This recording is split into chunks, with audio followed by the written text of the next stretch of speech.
Wyatt and Landon found the apartment building on a grimy side street, wedged between a shuttered laundromat and a bodega with iron bars over its windows. They pounded on the peeling paint of Cody Stone's door for a solid 5 minutes, but the only response was the muffled sound of explosions from an action movie playing in a neighboring unit. Cody was a local, born and raised in this city, but he'd cut ties with his family the day he got out of juvie. He was an open book about most things, but his home life was a locked diary, and neither Landon nor Wyatt had ever tried to force it open. Everyone had chapters they didn't read aloud. Wyatt stared at the flimsy lock, his brow furrowed. He wondered aloud if they should just force their way in. It was past 9 at night, and the paper-thin walls of the old tenement building meant a violent entry would likely draw a crowd. Landon advised against it. It wouldn't look good. While Landon himself could pass for an ordinary citizen, Wyatt, with his shaved head and the intricate tattoos coiling up his arms, practically screamed trouble. Wyatt scratched his head, sizing Landon up with a critical eye. He asked if all those years inside hadn't taught Landon any useful covert skills from some old master. Landon gave him a sideways glance and confirmed that they had. When Wyatt leaned in with excitement, Landon deadpanned that he'd learned how to identify a complete idiot. Wyatt let out a curse and went back to hammering on the door. Then, a quiet voice drifted from the shadows of the hallway, asking if they were looking for him. Both men flinched and spun around. Cody Stone stood a few feet away, clutching a large plastic grocery bag. He looked awful. Dark circles bruised the skin under his eyes, and his clothes were wrinkled as if he'd been sleeping in them for days. A wave of relief washed over Landon. Just seeing him alive was enough. Before Landon could speak, Wyatt stalked over and smacked Cody hard on the back of the head. The sound was sharp and loud, making Landon's own skin tighten. Wyatt roared, demanding to know if charging his damn phone would kill him. Wyatt's strength was no joke. Landon had seen him split a 2x4 with his bare hands. Cody cradled his head, his voice small and defensive as he explained that he'd just gotten back and had been away for a couple of days with no place to charge it. Wyatt pressed him, asking where he'd been and if he had any idea how worried they'd been. Landon stepped in, suggesting they go inside before continuing the interrogation. Cody, thoroughly cowed by Wyatt's tirade, fumbled for his keys and let them into the small, stuffy apartment. He slumped onto the sofa without a word. This passive attitude only seemed to infuriate Wyatt more, who started to yell again about his lack of respect. Landon blocked his path, telling him to get his temper under control. It was Wyatt's greatest flaw, his explosive anger, the very thing that had landed him in prison. Landon told him to cool off before he came back inside. Wyatt, not yet angry enough to turn on Landon, shot him a dark look before stalking over to the window to smoke.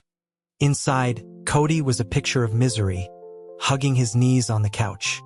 Landon went to him, gently ruffling his hair. He asked him what was wrong, encouraging him to talk. Cody was young, but he wasn't irresponsible.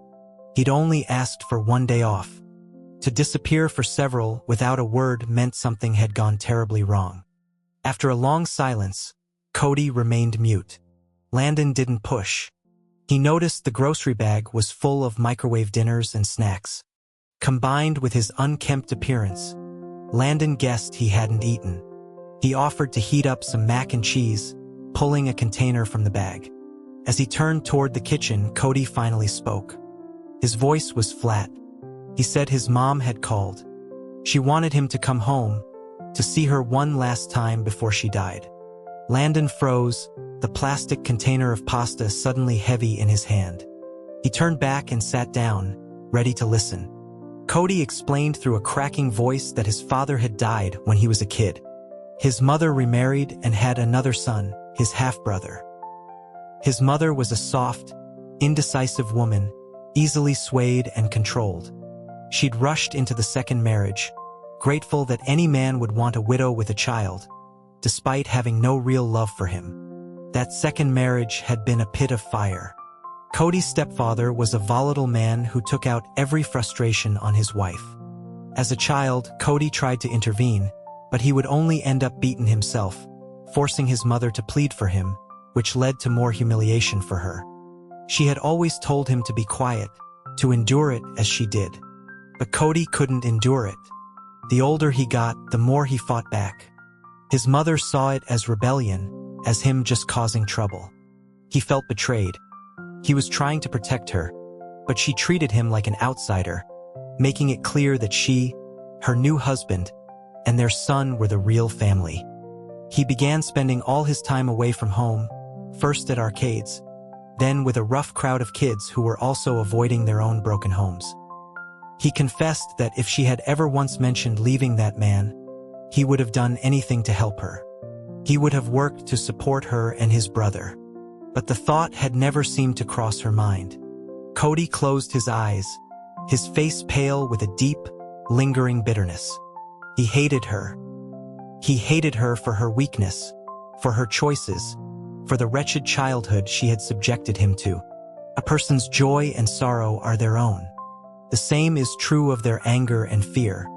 The mother could not grasp her son's rage, and the son could not comprehend his mother's terror. Before he turned 18, Cody was a furious porcupine, lashing out at everyone, fighting, hurting others and himself, until he landed himself in juvenile detention. After he got out, under the careful guidance of Landon and Wyatt, he had smoothed out his roughest edges. The cynicism had faded, replaced by a slightly more optimistic, if resigned, view of life.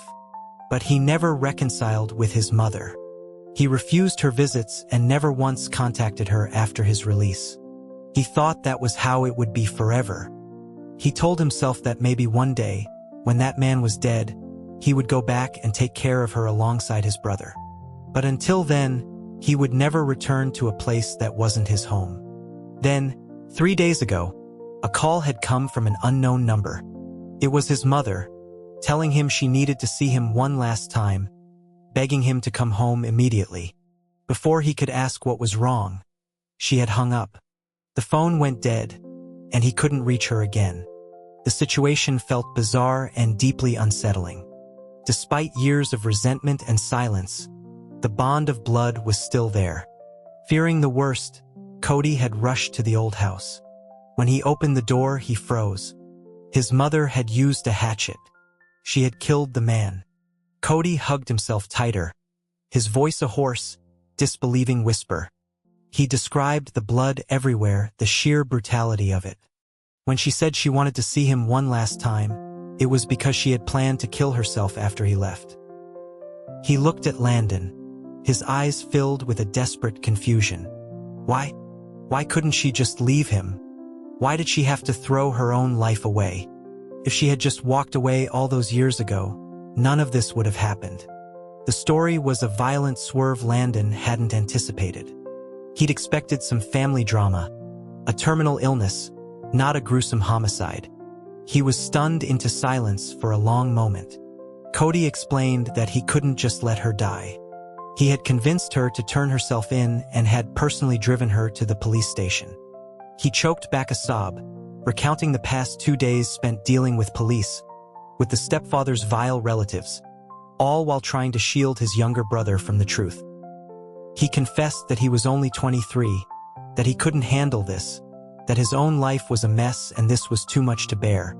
The dam finally broke. He buried his face in his knees and began to sob like a lost child. Landon sighed and pulled the trembling young man into a gentle embrace, patting his back and murmuring that it was okay, that they were there for him. Wyatt was leaning in the doorway, a cigarette dangling from his lips, his face a mask of grim contemplation. He had been listening for who knew how long. He looked like he wanted to approach but didn't know how, caught in an awkward limbo. Finally, he exhaled a plume of white smoke in frustration and retreated back to his post by the window. After crying for a long time, Cody looked up, his face tear-streaked. He sniffled and asked Landon for a favor, adding that it was okay if he couldn't do it. Seeing him so broken, Landon knew he couldn't refuse. He pulled a couple of tissues from a box and wiped Cody's eyes, his voice soft. He told him to ask anything. Cody's voice was muffled as he asked if Landon could get Sterling Monroe to be his mother's lawyer. Landon's hand paused. Sensing his hesitation, Cody grabbed his arm, rushing to explain that he knew Sterling was the best and the most expensive, but he would pay. He said he had $10,000 saved, and if it wasn't enough, he would sign an IOU for hundreds of thousands, even millions. His eyes were bloodshot as he insisted that she was still the woman who gave birth to him, who raised him. He might hate her, but he couldn't let her die. Landon understood. The problem was Sterling Monroe didn't necessarily listen to him. He'd already used up his one and only favor for Wyatt's case. He had no idea how he could possibly persuade him this time, especially given Sterling's recent erratic moods. It was more likely Sterling would listen to a direct plea from Cody than to one from him. But faced with Cody's desperate, pleading gaze, Landon found it impossible to say no. He patted the back of Cody's hand and nodded. He would talk to him. If he'd managed to get in Sterling's debt once, he could find a way to make him owe him again. After leaving Cody's, Landon spent a sleepless night devising a plan. At 7 the next morning, he called Sterling, knowing he would already be awake. The moment the call connected, Landon spoke first, proposing a deal. He would help Sterling win the case against Aegis National in exchange for a favor. There was a long silence on the other end before Sterling replied in his usual arrogant, matter-of-fact tone that he was going to win anyway. Landon countered that he could make him win faster, adding as an afterthought that it might even get him a larger settlement. Hearing the disdain in Sterling's voice, Landon continued calmly, saying if Sterling didn't want his help with the case, there was another way to settle the debt, an offer that made the line go silent. Sterling's voice was ice when he finally said that wouldn't be necessary. So Landon reasoned that meant Sterling preferred his help. He pulled the phone away from his ear, raising his voice slightly. He said if Sterling didn't object, he'd take that as a yes. Then, pretending the signal was breaking up, he muttered a few more words before quickly hanging up. Staring at the disconnected call, Landon let out a long breath, a mix of relief and annoyance. What was his problem? Was he afraid Landon would poison him? He tossed the phone aside and fell back onto his bed, finally able to sleep. Danny looked uncertainly at his reflection. Years of outdoor stakeouts had left his skin leathery and tanned, etched with fine lines that made him look older than he was. Now, dressed in a worn denim jacket and scuffed work boots, he looked every bit the part of a weathered manual laborer. Landon adjusted his collar and guided him to a chair at the small table. He reminded him to affect a slight blue-collar accent. Landon pointed to the corners of the room and the tissue box on the table, explaining that there were 4 hidden cameras providing complete coverage. All Danny had to do was act his part. Landon would be watching from the bedroom. Danny rubbed his face nervously, joking that if his paparazzi career ever tanked, maybe he could become a character actor. Landon clapped him on the shoulder, assuring him he'd be great. The doorbell rang. The 2 men exchanged a look. Landon disappeared into the bedroom as Danny shuffled to the door, calling out that he was coming. Landon closed his bedroom door just as he heard Danny's welcoming voice from the entryway, greeting the insurance agent from Aegis National and inviting him in. Landon sat on the edge of the bed, his eyes fixed on the television screen, which was split into 4 quadrants, each showing a feed from one of the hidden cameras. The young agent sat with Danny at the table, pulling a thick contract from his briefcase. He presented the commercial vehicle policy they had discussed on the phone, pointing to a final price he'd calculated. Danny glanced at the number, then pretended to squint at the contract, pinching the bridge of his nose. He complained that the print was too small and his eyes were tired. Waving it away, he said he trusted a big company like Aegis not to cheat an ordinary guy and that he was ready to sign. The agent, delighted by how easily the deal was closing, eagerly produced a pen. He said that Aegis was a top 10 firm in the industry, so their quality was guaranteed. He then asked for Danny's driver's license and vehicle registration. Danny stood up and patted his pockets, his brow furrowing in mock confusion. He checked his jacket, turning every pocket inside out, but found nothing. After a moment of feigned concentration, he gave the agent an apologetic, folksy smile. He explained that he'd had a few too many drinks at a friend's place the night before and must have left his wallet there. It looked like they wouldn't be able to sign today. Before the agent could protest, Danny was already ushering him out of his chair and towards the door. Pushed out into the hallway, the agent finally remembered to ask for the contract back. Danny hurried back to the table, snatched the document, and shot a triumphant wink at one of the hidden cameras. Once the agent was gone, Landon emerged from the bedroom. He told Danny the footage was good, but not comprehensive enough. Danny, who had been stretching and preparing to change, paused. Landon explained his plan.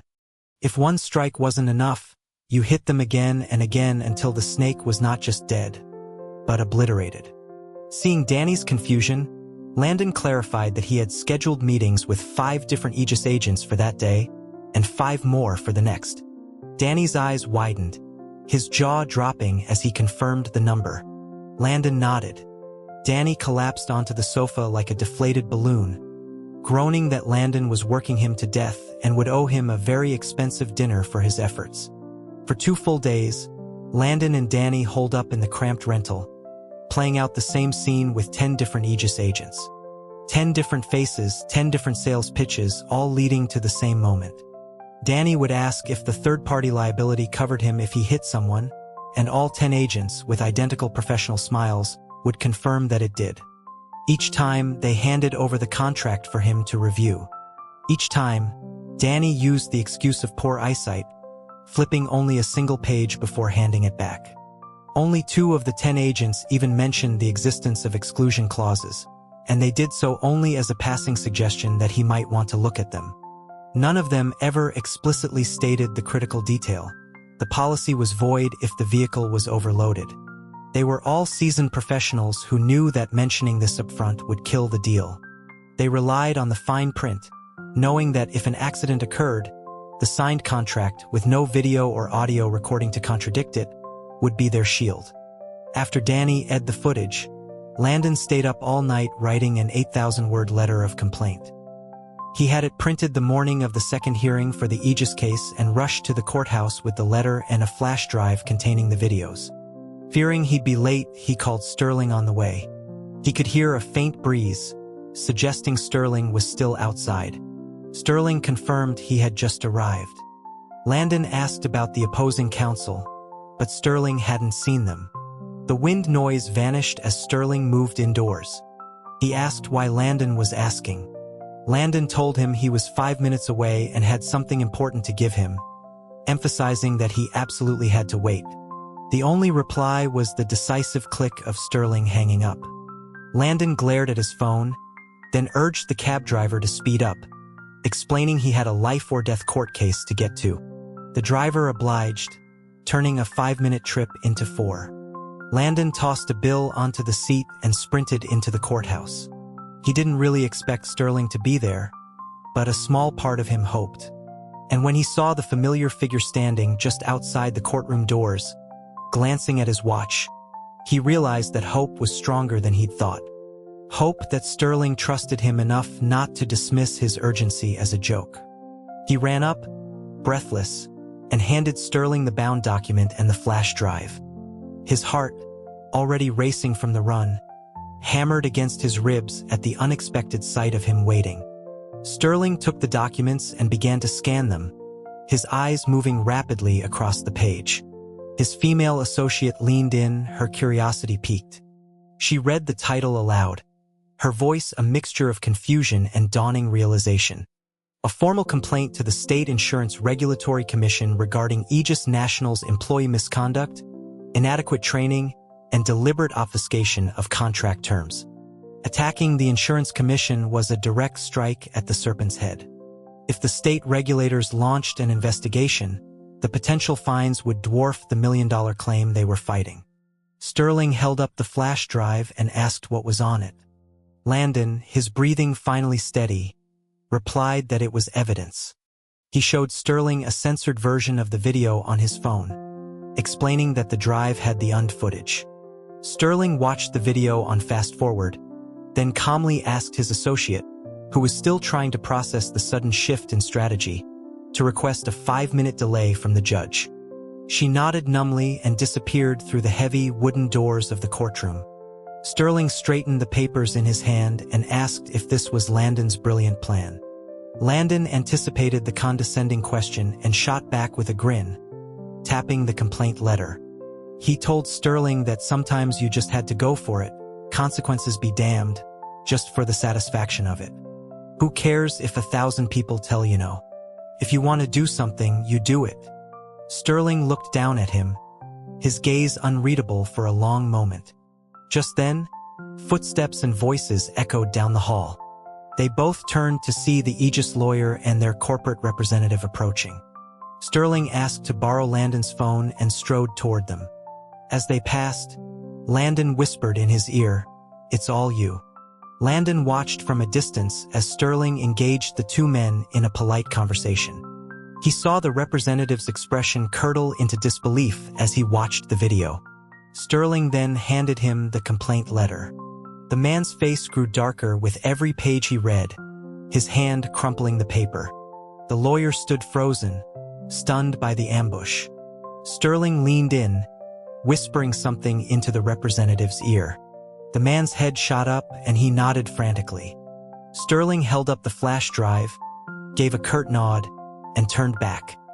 He walked 2 steps, then seemed to remember something, turning back to retrieve Landon's phone before resuming his confident stride down the sunlit corridor. He moved like a conquering king, an invisible crown on his head. He tossed the phone back to Landon.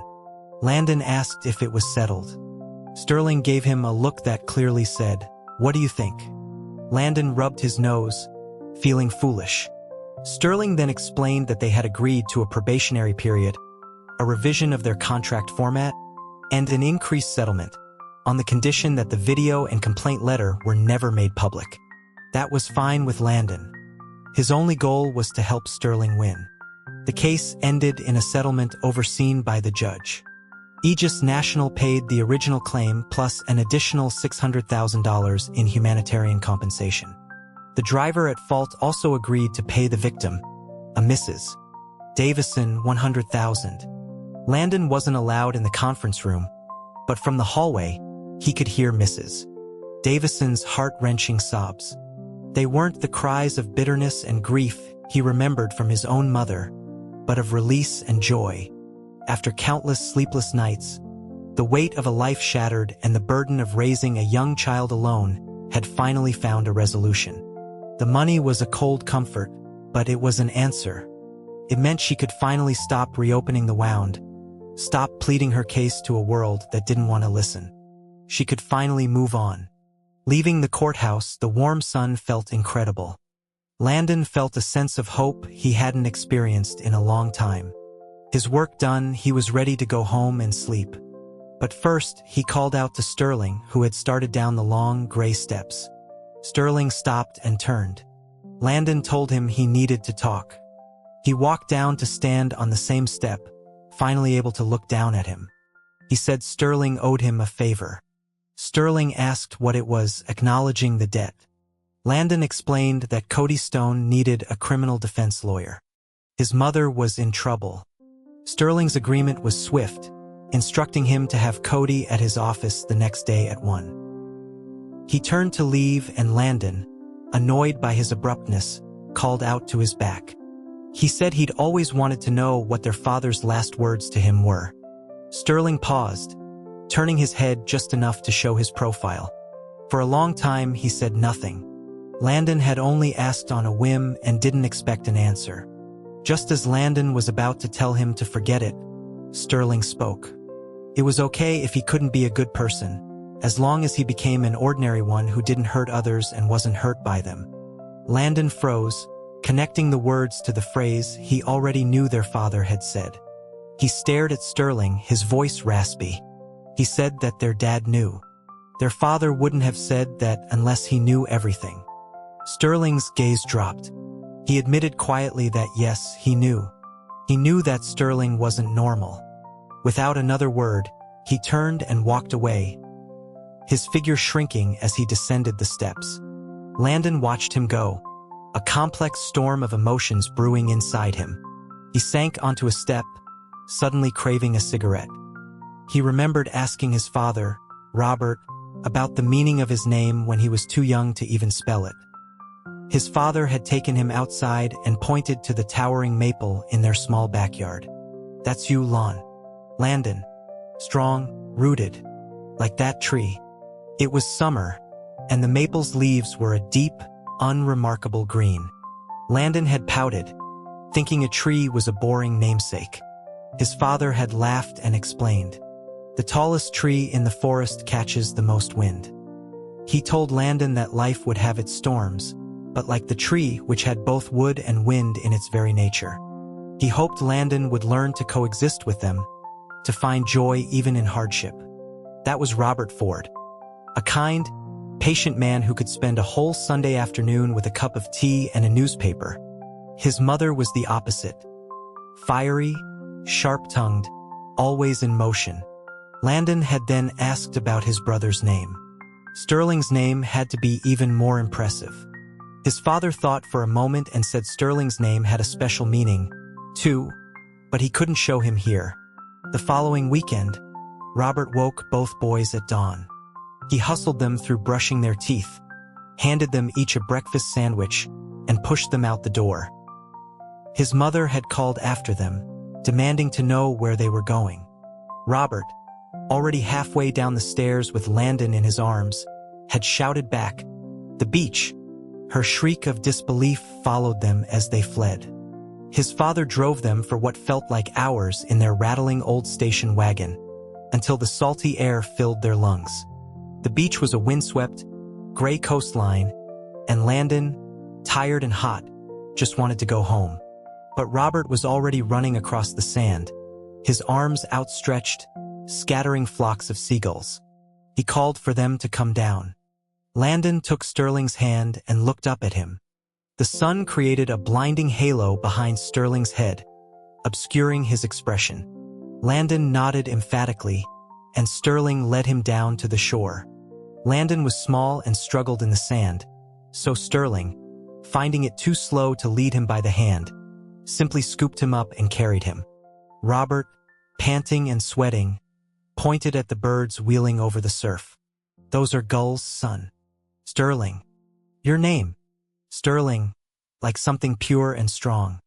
Landon, his arms wrapped around Sterling's neck, announced that there were lots of Sterlings. He heard a short, soft laugh from beside his ear, but when he looked, Sterling's face was impassive again. Landon had then asked why his name was different, why he wasn't a bird like his brother. Robert had explained that Sterling's full name held a dual meaning: the purity of precious metal and the freedom of a bird. The person who named him must have wanted him to fly free, unburdened by the world. Sterling, staring at the gulls, had asked quietly why. Then, had they given him away? Robert's smile faltered. He set Landon down and crouched to look Sterling in the eye. He gently suggested that maybe it wasn't that they didn't want him, but that they simply couldn't keep him. Robert's relentless optimism was something Landon had clearly inherited. Then, Robert nudged Landon towards his brother, telling him to take Sterling to the water. Landon grabbed Sterling's hand and pulled him toward the waves. Robert then splashed Sterling in the face, and Sterling's expression immediately darkened.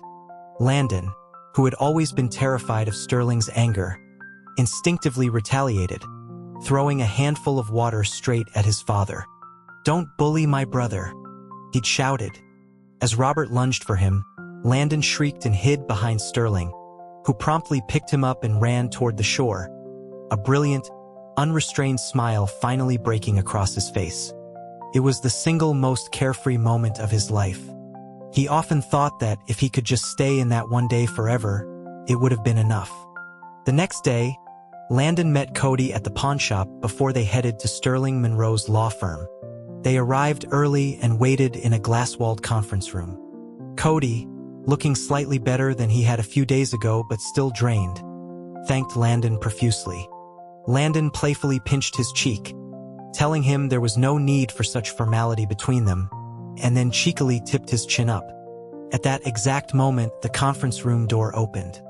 Sterling and a younger associate, Eli Vance, stood in the doorway, their gazes locked on Landon's hand on Cody's chin. Following the incident where he was seen embracing another man on the street, Landon was now caught red-handed, appearing to flirt with a younger boy in Sterling's own office. Eli didn't seem like the type to keep secrets. Landon had a sinking feeling his reputation among the firm's lawyers was about to shift from boss's brother to scandalous homewrecker. He snatched his hand back and put a conspicuous amount of distance between himself and Cody. Sterling remained outwardly composed, but Eli's smile was strained. Eli introduced himself and Sterling, though he noted they'd already met, and then gestured for them to begin. After everyone was seated, Landon encouraged Cody to tell his story slowly. Cody, though appearing calm, was a wreck inside. He began his narrative, his hands clasped tightly in his lap. Sterling leaned back, arms crossed, with an expression of bored tolerance, but Landon knew he was listening to every word.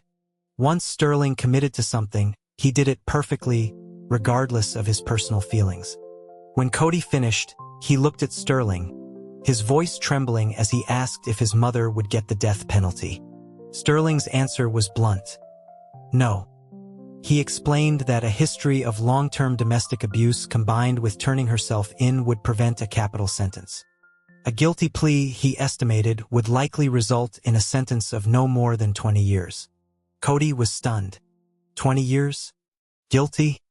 He argued that it was too long, that she'd be an old woman when she got out. It was practically a life sentence. She had only killed a monster. Sterling was unmoved. He stated coldly that no law dictated that monsters deserved to die. He asked Cody if he understood the purpose of law. When Cody shook his head, Sterling explained it was to maintain social order. Humans had rules, and those who broke them faced consequences. The atmosphere grew tense. Cody's eyes flashed with anger. A good person is beaten by a bad person. The good person kills the bad person, and then the good person is punished by the law. He asked Sterling what kind of rules were those. His eyes, red with frustration, swung to Landon.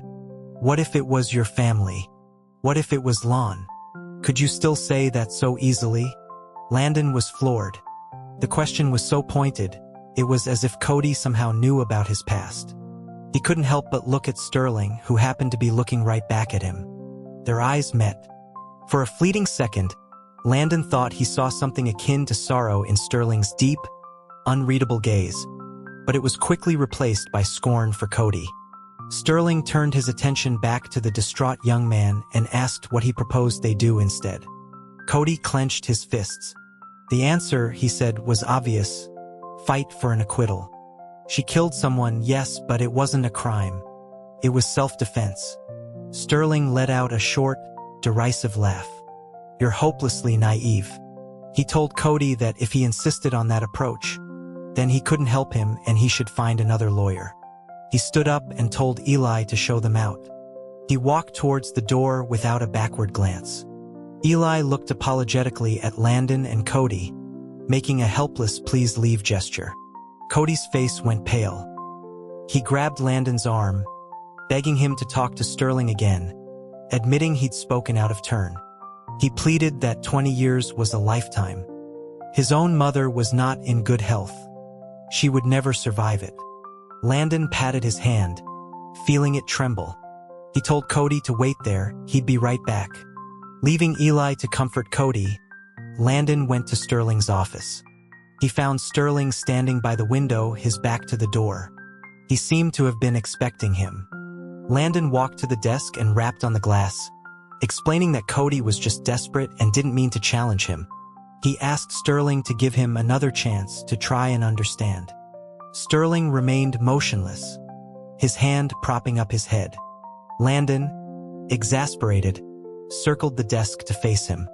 "This is the favor you owe me," he said, his voice sharp. "You're not backing out now, are you?" Sterling finally looked at him, his voice soft. "Understand?" He asked Landon how he could be expected to understand. reminding him that he, of all people, knew Sterling lacked such things. He felt no empathy, no sorrow for the suffering of others, no reverence for death. What was there for him to understand? He wasn't being argumentative, he was genuinely asking. For some reason, hearing him state it so plainly made Landon's heart ache. He thought about how difficult it must be to be born different. A mental illness was its own kind of disability. In that light, Sterling was someone who needed care. Perhaps being kind to him was a form of charity. Fine, Landon thought, don't understand. But you still have to take the case.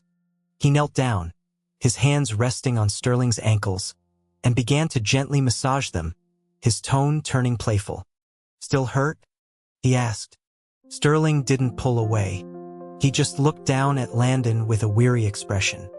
You're a very good friend, he said. His tone laced with something that wasn't quite a compliment. It's rare to find someone so normal these days. Landon ignored the sarcasm, grinning. He said anyone would be lucky to have him as a friend or a lover. A faint smile touched Sterling's lips, but it vanished as he added that it must have been exhausting for their parents, raising such a disobedient and annoying child. The jab hit its mark. Landon straightened up, his smile gone. Are you going to help him or not? Sterling's condition was simple. Stay away from me for a month. Landon realized this had been Sterling's goal all along. He protested that it would be difficult to avoid him completely while helping with the case. After all, he'd waited 10 years. What was another month? He knew his pursuit of Sterling had become more of an obsession, a stubborn refusal to accept defeat, than a quest for love. In a way, they were a perfect match. One abnormal, the other pathologically persistent. Sterling laid out the terms the same as before. Landon could be involved, but he was not to offer opinions, initiate physical contact, or raise any objections. As he spoke, he glanced pointedly at Landon's hands, which were still on his ankles. Landon immediately raised his hands in surrender. Deal, he said. He started to back away, saying he'd go get Cody. At the door, he paused. By the way, he said, without turning around, I had a dream about Dad. There was no sound from behind him. He wanted me to tell you you're doing a great job, that he's proud of you. He said to keep it up. With that, he left, closing the door behind him. As he walked back to the conference room, he clasped his hands together and muttered a quick apology to his father for using him like that. He knew it was probably the only thing that still had any effect on Sterling. For all his claims of being heartless, he was trying to honor their father's last wish and live as a normal person. Half an hour later, Cody emerged from the law firm looking like he'd had his soul vacuumed out. Landon slapped him on the shoulder, asking how it went. Cody snapped out of his daze and relayed Sterling's plan. He would push for an acquittal, but wouldn't rule out a plea bargain if the prosecution offered a favorable deal. Landon told him not to worry, that his brother would handle it. That evening, to repay Danny for his help with the insurance sting, Landon took him, Wyatt, and Cody out to a dive bar for burgers and beers. It was the kind of food that never got old. They crammed into a worn leather booth. Cody, lost in his own worries, barely ate, focusing instead on his beer. Danny tried to lighten the mood with celebrity gossip, trading jokes with Wyatt like a seasoned comedy duo. Wyatt clinked his bottle against Danny's, him to stay out of trouble and not get sued by another celebrity. Danny nearly choked on his drink, assuring Wyatt he wasn't tailing any stars at the moment. Landon, munching on fries, asked who he was following then. Danny just gave a sly grin, saying it was a huge story, something that would shake the city, and he was dedicating the rest of the year to it. As the night wore on, Cody got progressively drunker. When they left, he was so unsteady he could barely walk. Wyatt tried to support him, but they both ended up stumbling into the doorframe. Landon, worried, was about to offer to take Wyatt home when Danny, who lived near Cody, offered to see him back. But Wyatt waved them off, insisting he needed to have a heart-to-heart with Cody to help him through this. Landon pointed out that Cody was in no condition for a serious talk, but Wyatt was stubborn. He said if he couldn't talk to him tonight, he'd talk to him in the morning. Realizing he couldn't win, Landon relented, leaving Danny with the difficult task of getting two drunk men home. He had no idea that this one night would nearly shatter their small group and put Danny in an incredibly awkward position. The next afternoon, Cody still hadn't shown up for work at the pawn shop. Assuming he and Wyatt were nursing hangovers, Landon called them once, but neither answered. Around closing time, a young woman in a polka dot dress walked in, a new face. She looked around curiously before placing a designer bag on the counter and pulling out a black VIP card. She explained that she had bought a high-end boxing club membership for a small fortune, used it once, found the training too intense, and now wanted to pawn it. Landon took the card. After his clerk, June, called the club and confirmed the card was valid and transferable, Landon held it up. "We can do it," he told the woman. She insisted on $1,000. He countered with $800 for pawn only. She balked at the price cut, but Landon patiently explained the niche market for such an item. After a moment's hesitation, she agreed, signed the slip, and took the cash. Landon told June he was buying the card and to deduct the cost from his salary. The moment he saw it, he had thought of Sterling. With time on his hands, he figured he could use a new hobby. At 5, a frantic call came from Wyatt, asking if Landon had seen Cody. Landon was confused. He thought they were together. Wyatt hesitated, then admitted that Cody had run off earlier and wasn't answering his phone or texts. He was at Cody's apartment. Landon's brow furrowed. He asked if Wyatt had yelled at him again. Without waiting for an answer, he said he'd try calling Cody himself and hung up. Cody answered on the third ring. It seemed he was still avoiding Wyatt. Landon asked him where he was. Cody's voice was thick with emotion as he said he was just downstairs from his apartment. Landon, realizing Wyatt was being a fool, quickly texted him to let him know. Cody was silent on the line for a long moment. Then, he asked Landon if he remembered something he'd said back in the yard, after Landon had stopped some guys from cornering him in the showers. The memory was 5 years old and hazy. Cody reminded him. "I told you then, thanks for the help, but if you're doing it because you want to sleep with me, I'll beat the hell out of you, too." Landon remembered. He had laughed it off at the time, assuring Cody he wasn't interested. He was only ever interested in Sterling. Now he asked Cody why he was bringing it up. Cody's voice grew harder. He said he just wanted to reiterate that he hated gay men. If they did their thing with other people, fine.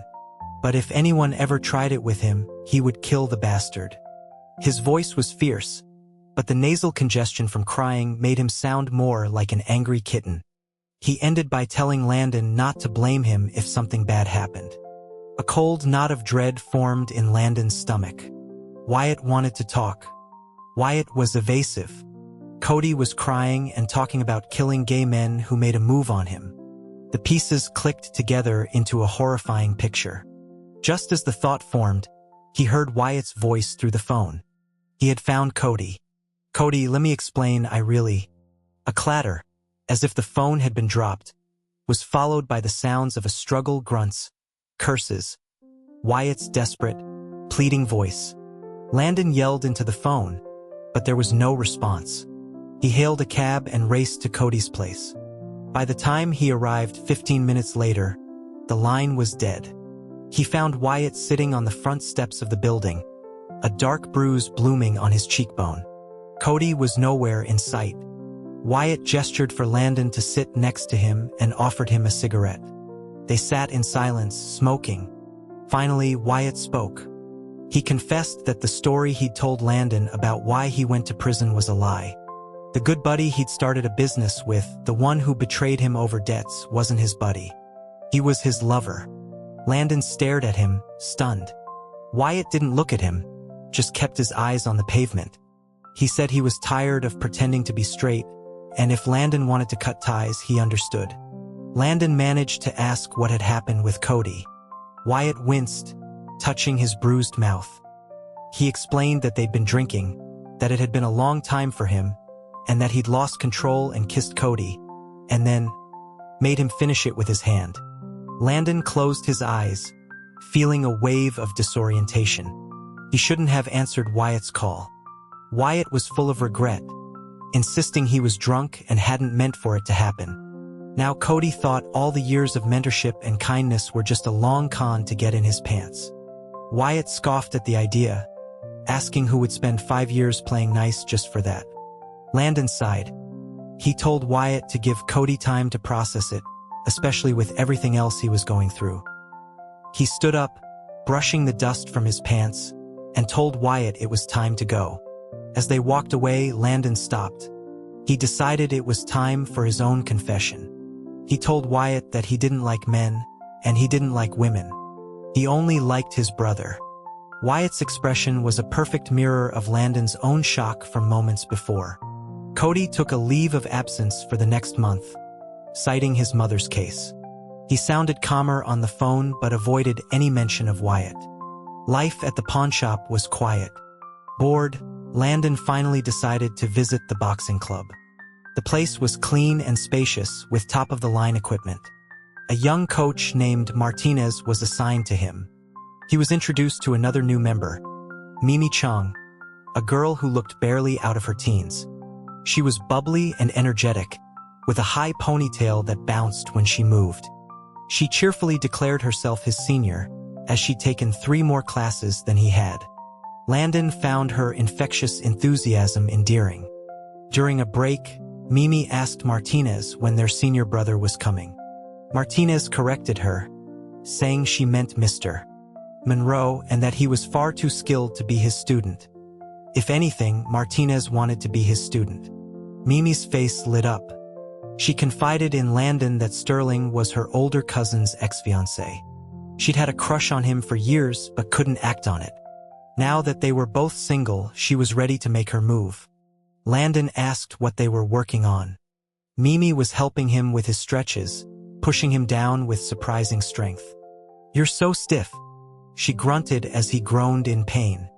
Just as he was about to tap out, Mimi's voice dropped to a hushed whisper. "Oh my God, he's here." Landon looked up and saw him. Sterling Monroe, his hands expertly wrapped in familiar red tape, ducked under the ropes into the boxing ring. The universe really did have a twisted sense of humor. He and Mimi were rivals, it seemed. Sterling felt his stare and his eyes met Landon's across the gym. His gaze narrowed slightly. Landon just grinned and gave him a small, conspiratorial wink. Mimi, thinking the look was for her, gave a shy little wave.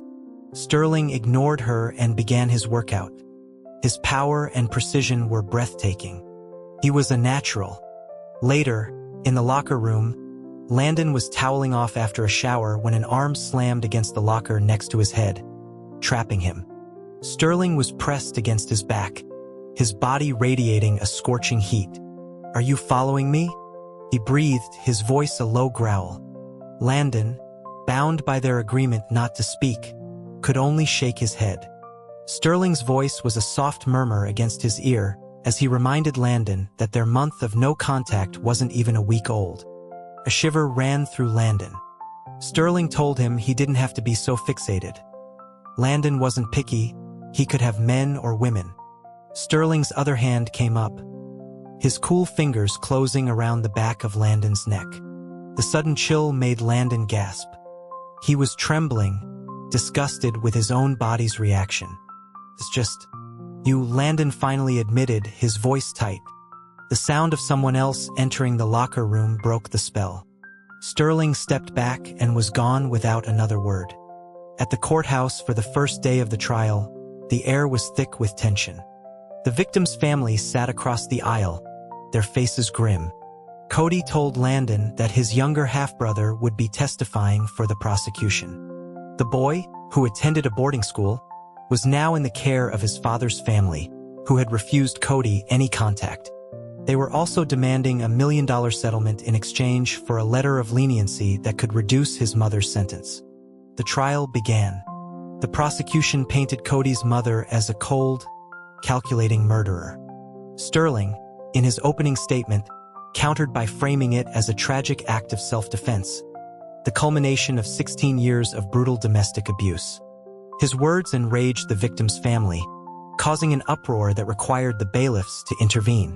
When Cody's younger brother, a shy, overweight boy named Travis, took the stand, he denied ever seeing his father hit his mother. He claimed not to remember anything about the night his mother ended up in the emergency room with stitches in her head, a night that happened to be his own 16th birthday. At his testimony, his mother, who had been numb and silent, finally broke down, burying her face in her hands and weeping. After the hearing, Landon ran into a former colleague, Attorney Diaz. They chatted briefly, and she gave him the phone number for Officer Miller, a retired prison guard he'd wanted to thank for testifying in a previous case. Landon called him, and they agreed to meet for dinner that night at a barbecue joint. Over plates of ribs, Miller mentioned something strange. He told Landon about a man who used to come to the prison every year without fail. He'd just stand outside the gates, smoking, sometimes for a whole day, but he never went in. He was handsome, Miller said, looked like a movie star. A cold suspicion crept over Landon. His heart began to pound. He pulled out his phone and showed Miller a candid photo of Sterling he had secretly taken. Was it him? He asked, his voice barely a whisper. Officer Miller peered at the screen. Yeah, he said, nodding. That's him. The world tilted on its axis. For a decade, Landon had believed Sterling didn't care, that he had been completely forgotten. But if this was true, if Sterling had been coming to the prison gates year after year, then everything Landon thought he knew was a lie. He walked home in a daze, stopping only to buy a six-pack of beer. He needed to drink. He needed to remember. The memories of 10 years ago flooded back, sharp and painful. The joy he'd felt when Sterling finally answered his call after months of silence. His desperate plea to see him. Sterling's cold, detached voice saying the world had no meaning for him. And then, the strange, cryptic words. When you've truly seen fear, you will no longer approach the abyss. Finally, Sterling had agreed to meet, at 5 o'clock the next day, at the abandoned construction site that had been their childhood hiding place. Landon had been ecstatic, but a call the next morning from a blocked number changed everything. It was Julian Vance, his rival for Sterling's attention. Julian knew about the meeting, knew the time and the place.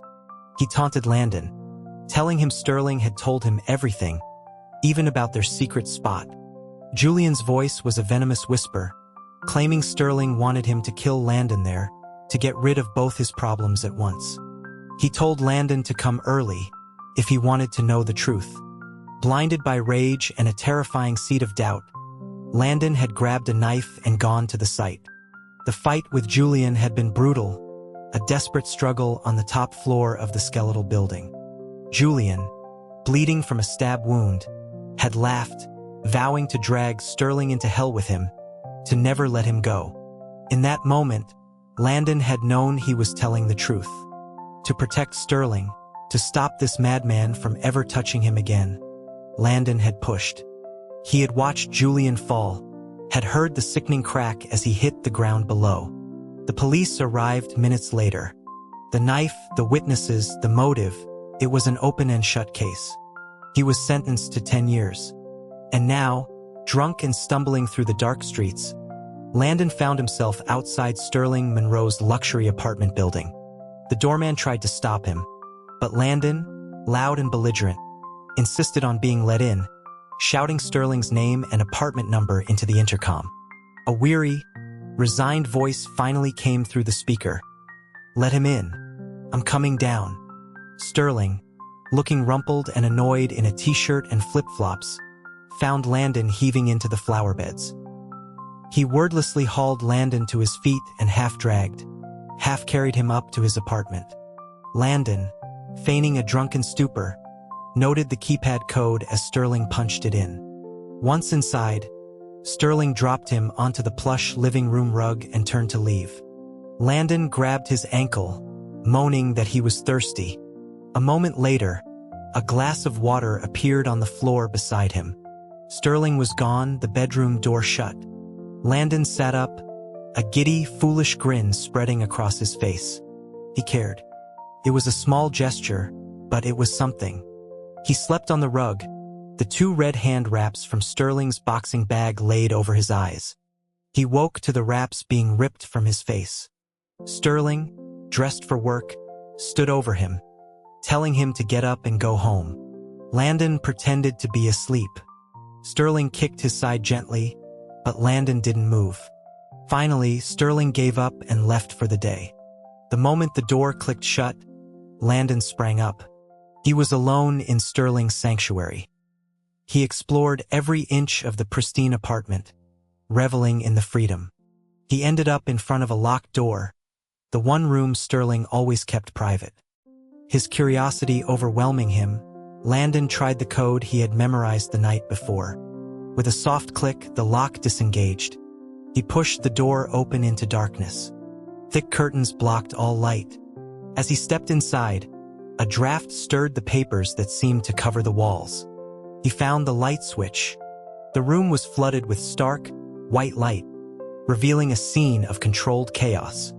The walls were plastered with every letter Landon had ever sent him from prison.